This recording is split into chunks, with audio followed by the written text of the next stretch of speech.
There's a huge military presence in Cairo, including patrols and checkpoints around Tahrir Square. Tensions are high around the square. The Muslim Brotherhood has called for mass rallies here against the military-backed government. Supporters of the new regime are also likely to turn out in force as the army commemorates its role in the 1973 Arab-Israeli War. If the Muslim Brotherhood want to protest today, they are unpatriotic and they do not love this country. When we went to war, we fought Israel. Now we are fighting terrorism all around the world. How long did it take to defeat Israel? 6 days. Well, 6 hours to cross the canal.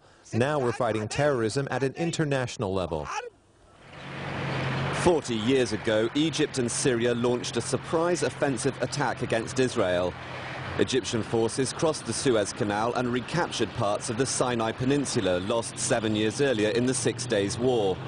Although an Israeli counterattack forced Cairo to seek peace, the offensive is celebrated as a victory in Egypt. But today, many Egyptians fear political divisions could turn this day of patriotic celebration into one of violence.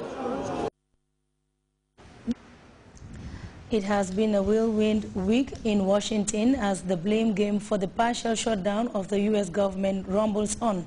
CNN reports on the follows, the finger-pointing and the Health Care Act at the center of the budget brawl.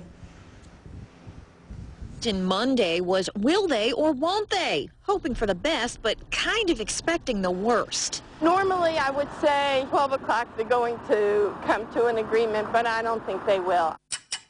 As the clock ticked down to the end of the fiscal year, neither side showed signs of compromise. The folks that won't compromise are the President of the United States, Harry Reid, and Mrs. Pelosi. A government shutdown does not stop the Affordable Care Act. The Affordable Care Act, at the center of the stalemate, did open enrollment as scheduled on Tuesday. But failure to pass a budget brought the nation's first government shutdown in 17 years, and the work week to a screeching halt for more than 800,000 furloughed federal workers. I'm really annoyed at it. The president, in remarks to mark a big day for his health care plan, told House Republicans to curb the drama. It is a drag on the economy. It is not worthy of this country. Meanwhile, some furloughed employees found the city welcoming them with open arms, or at least free food. And with the museums of the Smithsonian closed, tourists sought out other free things to do. Thursday brought word that the president would cancel a trip to Asia because of the crisis. And by Friday, acknowledgement there will be no real winners regardless of the outcome. This isn't some damn game. The American people don't want their government shut down, and neither do I. Could end in about half an hour if they call the vote. That was the president's message to the GOP on his way back from lunch Friday afternoon, as the week ended with no solution to a situation many Americans find tough to stomach. Karen Kafa, CNN, Washington. We'll now take our second break. Stay tuned.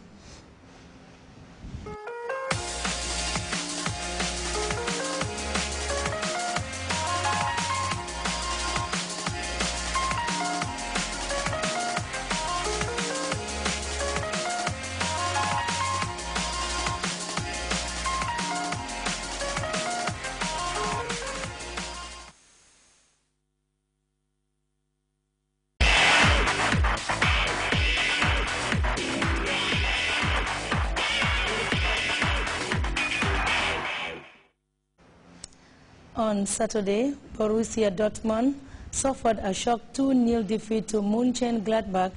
It was their first loss in the season and was enough to enable Bayern Munich knock Dortmund from their perch at the top of the table. Out. Gladbach goalkeeper Marc-Andre ter Stegen. In the first half, the 21-year-old parried chance after chance, saving from Marco Reus, Mats Hummels and Kevin Grosskreutz. And when he was finally rounded, Pierre-Emerick Aubameyang's finish was wayward. It was only after the break that the home side broke forward. Oscar Wendt had their first chance on the hour mark. Dortmund pushed back through Marco Reus, but ter Stegen stood firm. Then the game flipped on its head. Hummels felled Harvard Norvite as he was through on goal and was sent off. Max Kruse buried the resulting penalty to make it 1-0 in the 82nd minute. 4 minutes later, Rafael dealt the knockout blow to make it 2-0 and deliver Dortmund's first defeat of the season. Advantage Bayern Munich in the race for the title. When the final whistle blew, Pep Guardiola could only stare in disbelief. How could his team not have won the match? From the outset, it looked like only a matter of time before Guardiola's side would charge to the fore. Midfielder Toni Kroos duly obliged, scoring the opener on 29 minutes with his weaker left foot. Bayern's concentration slipped only once, and immediately Leverkusen pounced. In-form winger Sidney Sam equalised for them 90 seconds after Kroos' strike. The visitors poured forward again and dominated the rest of the game, but as Leverkusen fought a desperate rearguard action, their finishing deserted them. Bayern had a whopping 80% of possession and 27 attempts at goal. Still, only one went on the scoresheet. The others found an outstanding Bernd Leno in the way. Despite the draw, Guardiola can still celebrate. His side go top, and on Sunday he makes his first visit to Munich's Oktoberfest.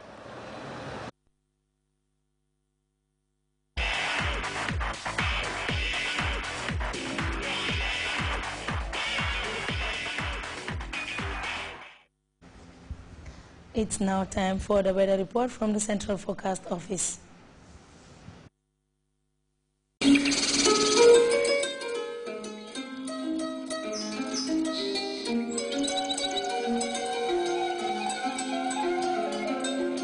The source assures us of a continuous flow, and from there, everything follows. And for those of us who know what the River Gambia stands for, understanding its sustainability in all aspects of life is easily confirmed. The River Gambia provides nutritious delicacies as food, while it provides its wildlife a balanced ecosystem. This river, as a sanctuary, is committed to its inhabitants' needs without season. And as you travel along, all these values are replicated in one company, Elton. Just like the River Gambia, leads in its commitment to values that matter most. Elton, championing the vision for a new generation.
And before we go, a recap of our news making headlines.